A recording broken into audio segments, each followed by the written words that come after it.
రైస్లోకి కాకుండా చపాతీలోకి కూడా బాగుండే క్యాప్సికమ్ ఆలు గ్రేవీ చేయడం చూద్దాం. ముందుగా పోపు వేసుకొని అందులో ఆలు, ఆనియన్, కరివేపాకు వేసి కలుపుకోవాలి. ఆలు ముక్కలు 2 నిమిషాలు మగ్గిన తరువాత అందులో క్యాప్సికమ్ ముక్కలు వేసి కలుపుకోవాలి. తరువాత మూత పెట్టుకొని మగ్గించాలి.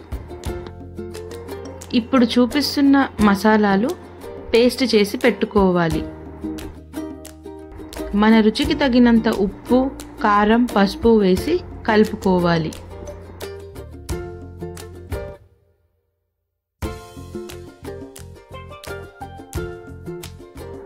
ముక్కలు మగ్గాక ఇందాక చేసి పెట్టుకున్న మసాలా పేస్ట్ వేసుకోవాలి.